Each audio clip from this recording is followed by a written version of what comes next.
कुछ बात करेंगे पाकिस्तान और इंडिया के मैच के हवाले से। हम देख रहे हैं कि उसूली मौक़िफ़ जो पाकिस्तान का था, उस फैसले ने आईसीसी को बड़ा झटका दिया है। कज़ाफ़ी स्टेडियम में पाक भारत मैच पर होने वाले मुज़ाकरात ख़त्म हो चुके हैं। Deputy chairman ICC Imran Khwaja ने लाहौर में मोहसिन नकवी से 3 घंटे तवील मुलाकात में बॉयकॉट पर नज़रसानी की अपील की। मोहसिन नकवी ने वाज़ेह मौक़िफ़ इख्तियार किया कि भारत ने सियासत को खेल में घसीट कर तनाज़े की बुनियाद रखी है और किसी भी फैसले को हुकूमती इजाज़त से मशरूत करार दिया। ज़रा ये बताते हैं कि अगले 24 घंटे में इस मामले पर किसी बड़े ब्रेक थ्रू का इम्कान है। यूएई ने भी पाकिस्तान से फैसले पर नज़रसानी की बाज़ाब्ता दरख्वास्त की है। आईसीसी और यूएई की कोशिशों पर चेयरमैन पीसीबी मोहसिन नकवी वज़ीर आज़म से रब्ता करेंगे। उसके बाद ही अब जो अगली स्ट्रेटजी है वो तय होगी। अब क्या आईसीसी आमादा कर लेगा पाकिस्तान को, या पाकिस्तान की जो शराइत हैं उस पर वो डटा रहेगा, क्या मामलात बनते हैं? इस पर बात करने के लिए फवाद मुस्तफ़ा साहब, क्रिकेट एक्सपर्ट, हमें ज्वाइन कर चुके हैं। Thank you so much for your time Fawad. ये कहिएगा कि सबसे पहले तो हम देख रहे हैं कि आईसीसी को यहाँ पर आना पड़ा है और मुलाकातें भी करनी पड़ रही हैं। अब जो पहली मुलाकात हुई है, पहली नशिस्त के बाद आपको क्या इस वक्त दिखाई दे रहा है कि आगे क्या बनेगा? पाकिस्तान क्या अपने मौक़िफ़ को लेकर चलेगा या कुछ इसमें फ्लेक्सिबिलिटी आएगी?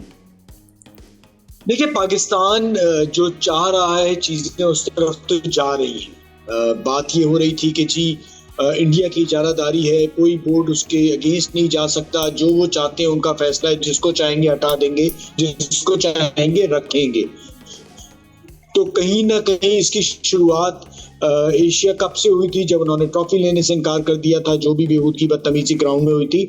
हल्के हल्के पाकिस्तान ने बड़ा अच्छा मेरे ख्याल से पीसीबी और पीसीबी के चेयरमैन जिस तरह से चीज़ों को लेके चल रहे हैं, काफ़ी हद तक इंडिया को या बीसीसीआई को नुकसान हो रहा है। आईसीसी भी बीसीसीआई ही काफ़ी हद तक चला रहा है।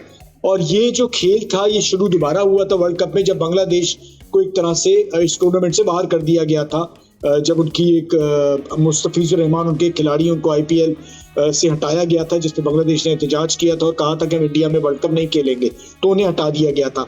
तो फिर पाकिस्तान ने बांग्लादेश को सपोर्ट किया और चीज़ें यहाँ तक पहुंची। और कल बांग्लादेश क्रिकेट बोर्ड के अमीनुल इस्लाम साहब का पाकिस्तान आना, जिस तरह से पाकिस्तान क्रिकेट बोर्ड उनको साथ लेके चल रहा है, क्योंकि ये चीज़ अब क्रिकेट से आगे बढ़ गई है, इसे आप सियासी भी कह लें, क्योंकि इसका इम्प्लीकेशन जो है वो सियासत पे भी पड़ेगा। 12 तारीख को बांग्लादेश में इलेक्शन भी हैं और वहाँ पर इस चीज़ को बड़ा गौर से देखा जा रहा है कि पाकिस्तान किस तरह से हमें सपोर्ट करता है, क्योंकि पाकिस्तान से बहुत ज़्यादा उम्मीदें बांग्लादेश क्रिकेट बोर्ड को है और वहाँ के लोगों को है।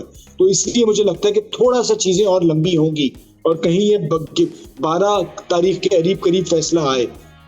मुझे लगता है कि पाकिस्तान खेलेगा मैच, लेकिन अपनी टर्म्स पे खेलेगा, और वो टर्म्स यही है कि जी बांग्लादेश को कंपनसेट किया जाए।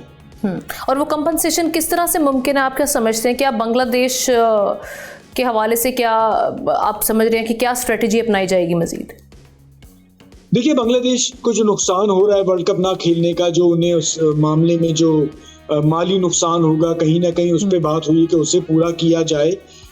ये सबसे इम्पोर्टेंट चीज़ है मेरी नज़र में। साथ साथ ये है कि स्पोर्ट्समैन स्पिरिट, कि अगर आपने खेलना है तो फिर आप मैदान में सियासत ना करें, फिर आप एक क्रिकेटर की तरह खेलें, आप हाथ मिलाएं और जो भी तरीक़ाकार है, सियासत ना करें खेल के मैदान में। तो ये 2 चीज़ें तो बहुत इंपॉर्टेंट है। रेवेन्यू शेयरिंग वो आगे की बात है, बट ये 2 चीज़ें मुझे लगता है सबसे इम्पॉर्टेंट है। जो पाकिस्तान का जोर है कि तो बांग्लादेश के साथ जो आपने ज्यादती की है, तो उसको मामलात को ठीक करें, और साथ साथ अगर खेलना है तो खेल और सियासत को अलग किया जाए। और प्रेशर इंडिया पे बढ़ रहा है। अभी न्यूयॉर्क टाइम्स का मैं आर्टिकल पढ़ रहा था, उसमें भी बहुत ज़्यादा इंडिया को तनकीद की गई है। अब आप ओलंपिक कराने के लिए बिड करना चाह रहे हैं, तो वो भी बता दिया गया है कि जी पाकिस्तान बांग्लादेश जो कुछ भी आपके खेलों में उनके साथ ताल्लुकात हैं, उनका भी असर आपको पड़ेगा। तो मुझे लगता है कि इंडिया को सोचना पड़ेगा कि इस तरह से चीज़ें आगे नहीं बढ़ेंगी। बदकिस्मती ये है कि जो क्रिकेट बोर्ड वहाँ पर चलाने वाले हैं वही अब आईसीसी में आ गए हैं और वो एक सियासी जमात से वाबस्ता हैं। तो वो जो भी सियासत करना चाह रहे हैं उसका नुकसान कहीं ना कहीं इंडिया बीसीसीआई को हो रहा है। तो ये जरूर देखना पड़ेगा कि इन चीज़ों को इंडिया कैसे बेहतर So we hope India would learn the lesson after all of this। अच्छा, ये कहिएगा कि अभी जो सारी सिचुएशन है इसमें पाकिस्तान के फर्स्ट मैच में जो परफॉर्मेंस को देखते हुए, जैसे कि आप भी ये कह रहे हैं कि हो सकता है कि पाकिस्तान इंडिया के साथ मैच खेल ले। हमने हिस्ट्री देखी है पिछले कुछ सालों में पाकिस्तान और इंडिया का मैच, पाकिस्तान बहुत ज़्यादा अंडर प्रेशर आ जाता है, उस तरीके से परफॉर्म नहीं कर पा रहा। सो अगर पाकिस्तान और इंडिया का मैच होता है तो क्या स्ट्रेटजी अपनाई जानी चाहिए? अब हम अपने पहले मैच को देख लें, उसमें क्या ऐसी गलतियाँ थी, कहाँ कहाँ पे क्या रिप्लेसमेंट की ज़रूरत है? अच्छा, उससे पहले एक और मैच भी है हमारा, तो वो भी हो जाए। बट अगर इंडिया पाकिस्तान मैच की आप बात करें, अगर होता है तो देखिए प्रेशर जैसे फाइनल एशिया कप में भी देखिए वो इंडिया पे था, अब फिर इंडिया पे है, क्योंकि इंडिया को हर हाल में ये मैच जीतना है। हम तो खेल ही नहीं रहे थे, हमारा तो 0 पॉइंट था। तो प्रेशर इंडिया पे ही है कि एक तो इतनी इज्जत करा के अगर तो ये मैच होता है और इंडिया खेलता है, तो फिर अगर वो वहां हार जाता है तो आप तसव्वुर करें कि इंडियन मीडिया, इंडिया क्या करेगा इन खिलाड़ियों और अपनी टीम के साथ। तो प्रेशर तो इंडिया पे ही है। टीम नो डाउट उनकी बेहतर क्रिकेट खेल रही है, बेहतर टीम है, लेकिन यहाँ पर प्रेशर का बहुत खेल होता है। मुझे लगता है कि अगर इंडिया पाकिस्तान का गेम होता है तो पाकिस्तान इस वक्त बहुत अच्छी पोजीशन में है। एशिया कप में भी आपने देखा कि बेहतर क्रिकेट खेली थी और आखिर में थोड़ी सी छोटी मोटी गलतियां हुई जिसकी वजह से हम मैच नहीं जीत पाए। लेकिन पाकिस्तान को एहसास जरूर हो गया है कि अभी इंडिया का भी जो पहला मैच अगेंस्ट यूएसए था कि इंडिया की टीम ऐसी है कि जिसको हराया जा सकता है। तो प्रेशर जो भी होगा, चाहे मैच हो या ना हो, वो इंडिया पे ही होगा। और बाबर आजम को लेके एक बार फिर हम देख रहे हैं कि डिस्कशन शुरू हो चुकी है। सो आप क्या समझते हैं, बाबर की प्रेजेंस इस वक्त मुनासिब है? देखिए ऑप्शन है आपके पास फखर भी है, नाफे भी हैं, तो बाबर अब देखना है अगले मैच पे पाकिस्तान के लिए कैसा खेलते हैं और पाकिस्तान टीम बाबर के साथ जाती है नहीं जाती है। प्रॉब्लम ये है कि आपके 3 खिलाड़ी, बाबर, शाहीन, फखर, 3 ऐसे खिलाड़ी हैं कि जिन्हें 11 में होना चाहिए, बट वो 11 में कहीं ना कहीं नहीं हो पा रहे हैं। तो अब लेट्स सी कि इन 3 में से कितने बाहर होते हैं, कितने अंदर होते हैं। तो फखर भी आपके आ सकते हैं बाबर की जगह। शाहीन को अगर आप रिप्लेस करेंगे तो हो सकता है उनकी जगह उस्मान खेलें, या फिर अगर आप बैटिंग बढ़ा लें तो फिर नाफे आ जाएं। तो ऑप्शंस काफी सारे मौजूद हैं। थोड़ा सा सेंसिबल अगर आप खेलेंगे तो मुझे लगता है ये टीम वर्ल्ड कप जीतने वाली टीम मुझे नजर आ रही है। बाकी सारे मैचेस की अगर आप बात करें तो जिस तरह से इंग्लैंड नेपाल से हारते हारते बचा, फिर इंडिया यूएसए से हारते हारते बचा, तो किसी भी टीम ने, कोई बड़ी टीम ने अभी तक कोई बहुत ही एक्स्ट्राऑर्डिनरी परफॉर्मेंस नहीं दी है। वो वन साइडेड मैच नहीं जीते हैं। न्यूजीलैंड भी करीब आगे जीता है। तो टूर्नामेंट बड़ा अच्छा हो रहा है। जो छोटी टीम है वो भी बेहतर होती जा रही है, जो क्रिकेट के लिए बहुत अच्छा है। Right, we hope for the best. Thank you so much Fawad Mustafa sahab हमारे साथ मौजूद थे इस मामले पर बात करने के लिए। प्रोग्राम के आखिर में एक ऐसी खबर की बात करेंगे, एक ऐसे स्कैंडल की है जिसके साए आज भी ताकतवर ऐवानों को लरजा रहे हैं। एप्स्टीन फाइल्स की कहानी।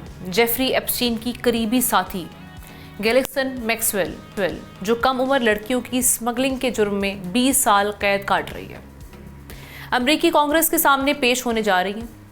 ये पेशी बंद कमरों में होगी, जेल से वीडियो लिंक के जरिए, जहां सवालात तो होंगे मगर जवाब शायद मिल जाएं या फिर शायद ना मिलें, क्योंकि मैक्सवेल जवाब ना देने का हक रखती हैं।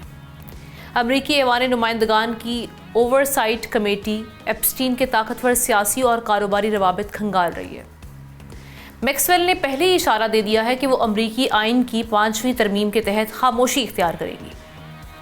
एप्स्टीन, जो 2008 में कम उम्र बच्चियों से जिनसी जुर्म में सजा याफ्ता हुआ, रिहाई के बाद भी आलमी अशराफिया से जुड़ा रहा। 2019 में जेल में उसकी मौत की खबर आई। ये कहा गया कि खुदकुशी है उसकी मौत, लेकिन उनकी मौत को लेकर आज भी बहुत सारे सवालात हैं।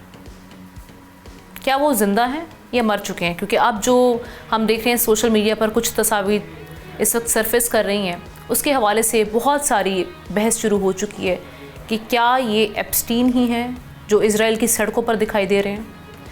मैक्सवेल के वकला की अगर हम बात करें, उन्होंने कांग्रेस से कानूनी इस्तिस्ना मांगा जो मुस्तरद कर दिया गया।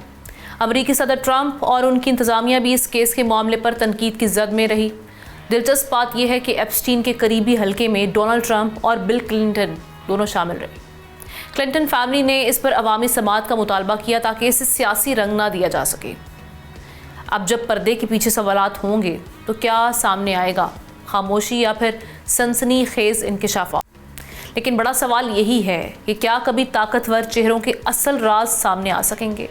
ऑल्दो हम देख रहे हैं कि बहुत सारे जो डॉक्यूमेंट्स हैं वो बता रहे हैं कि इनके असल चेहरे क्या हैं।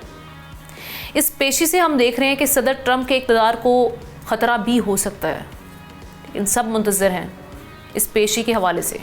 देखते हैं मज़ीद क्या सामने आता है। इस खबर के हवाले से कमेंट सेक्शन में जाके आप अपनी राय का इजहार कर सकते हैं।